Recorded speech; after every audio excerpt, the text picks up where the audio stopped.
This is by far the single most popular request for us to talk about, single most popular question that's put forward. Where do we stand in terms of audit channels, in terms of your views, your thoughts, etc., the policy, why these flights are allowed to continue happening, and yeah, where do you stand? For me personally, if what that person is doing is lawful, then they're entitled to do it, and for whatever reasons they want to do it, if it's to be provocative, if it's to do this, or to come to any sort of outcome, as long as it's lawful, then we're not there to stop them. What I will say is some of the tactics or the appearance. Don't be surprised if you get challenged by an officer if you're stood outside a police station and you're dressed all in black with a mask. Probably with the intention of provoking that situation.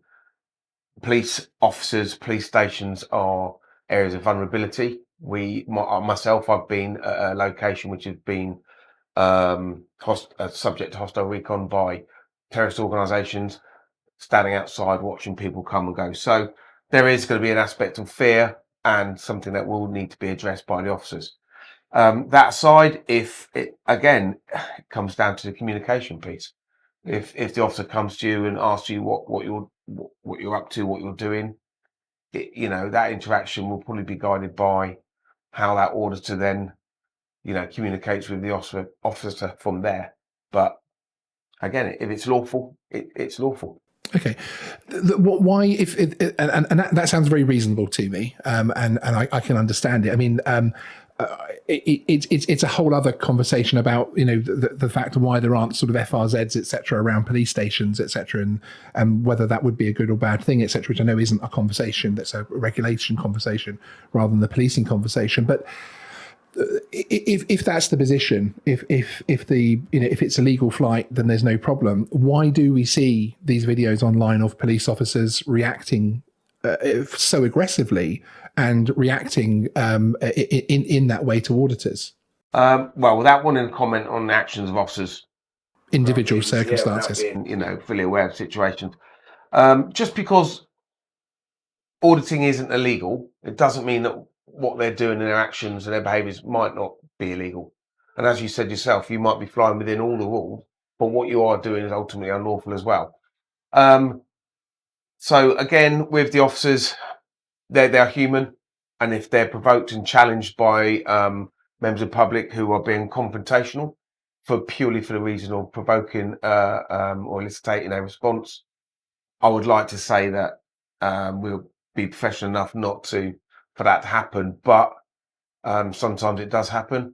Sometimes officers, if they're not aware of their powers or the legislation, they can be, they will try and fill that void again with not confrontation, but being assertive. But really, 9 times out of 10, an officer will go there to have a conversation, deal with any concerns, look for a resolution. Yes. But if they're challenged and provoked, and that's what their intention is, basically to do.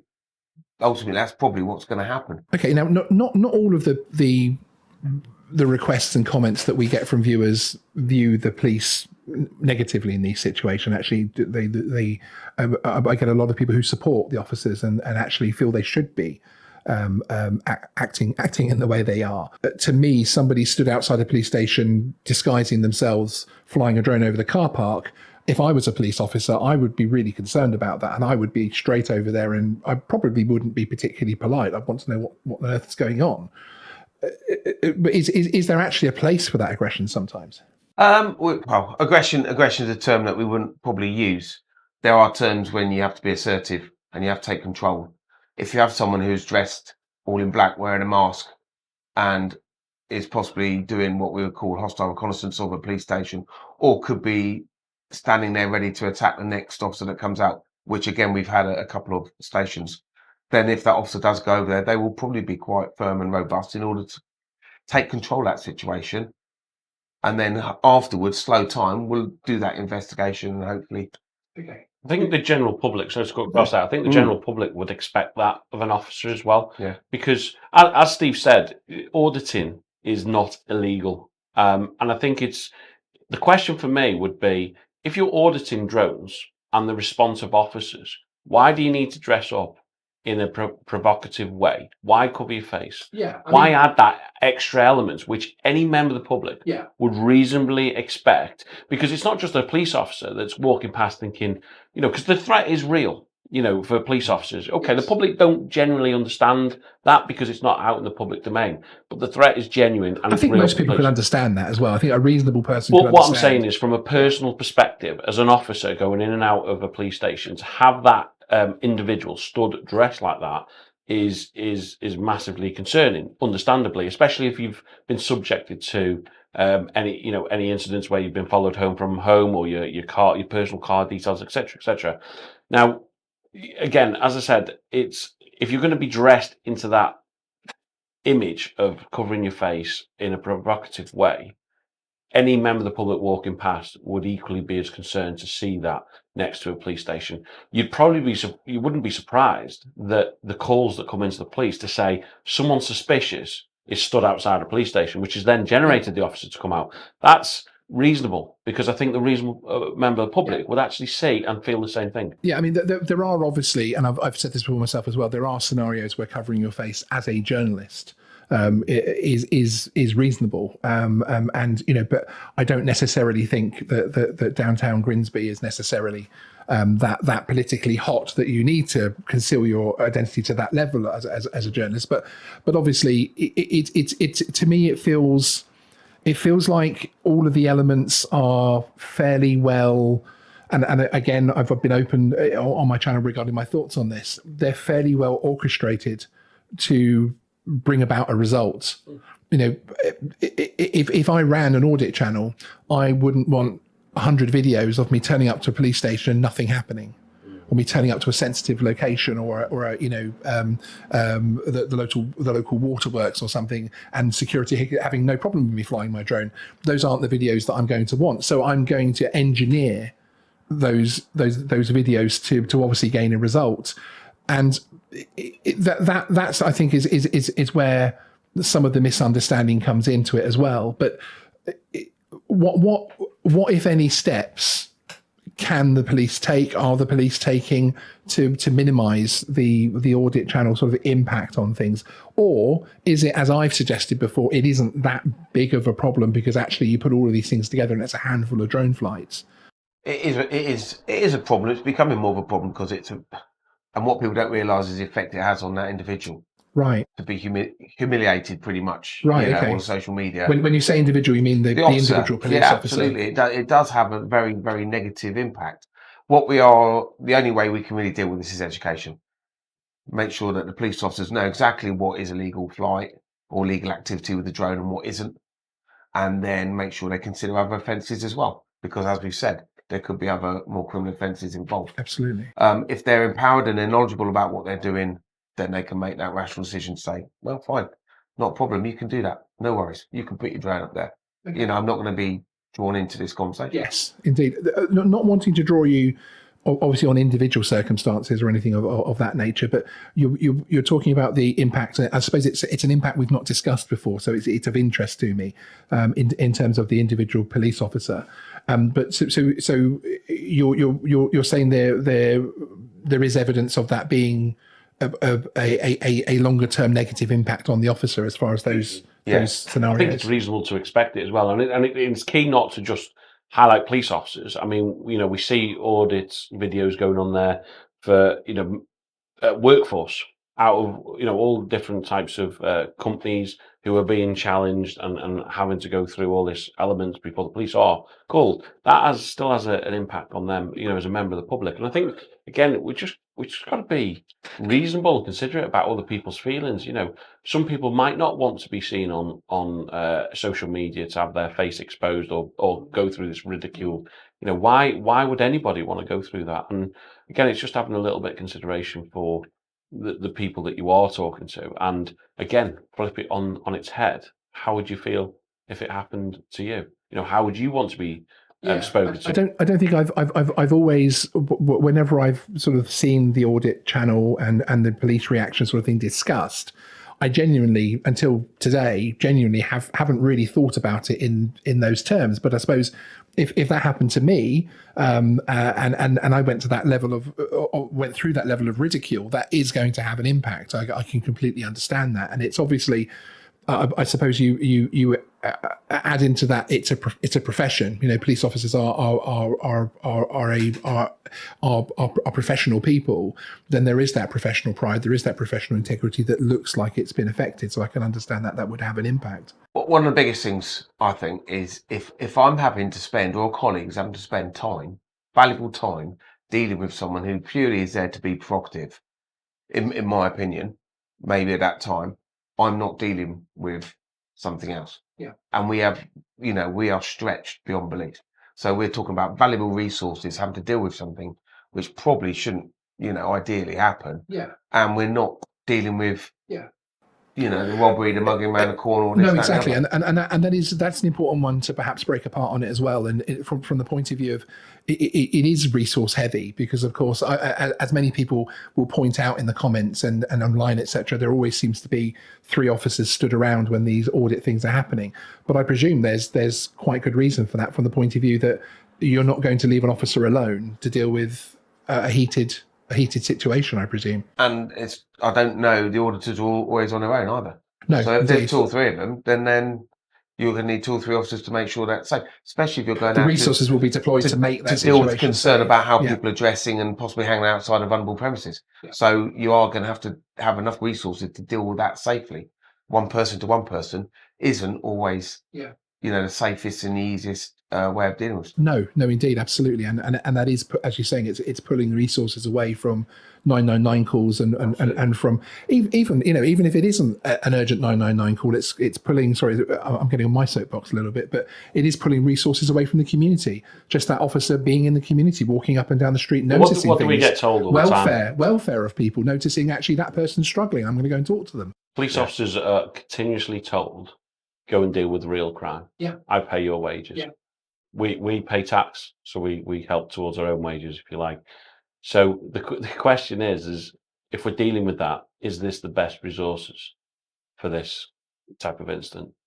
And as a taxpayer, would you want your money going towards resources being deployed to a provocative individual or group of individuals to then waste more time, whereas we could be serving the communities, in which is what we're supposed to be doing, providing reassurance and making people safe? Okay. That's the question.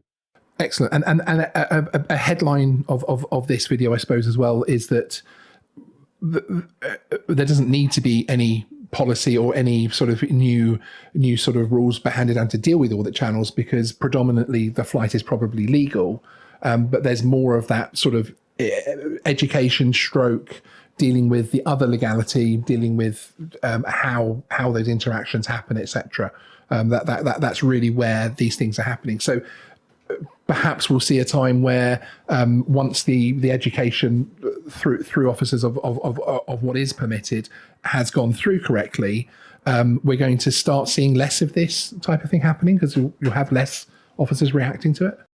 I don't think it's so much the reaction. I mean, there's an expectation that these audits are all above board and are not committing offences. And as Steve alluded to, there are other offences that are going to be committed that an auditor may not be aware.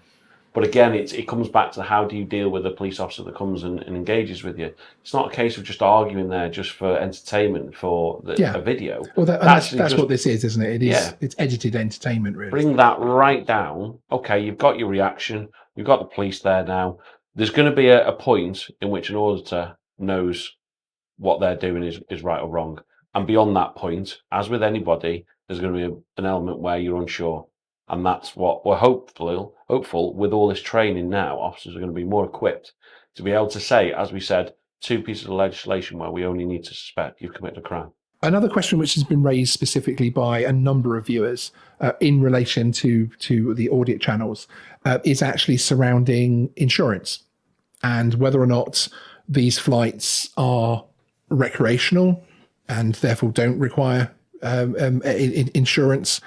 In terms of, and I'm talking about insurance of public liability and commercial insurance rather than insuring the hull, as it were, or whether or not these are commercial flights.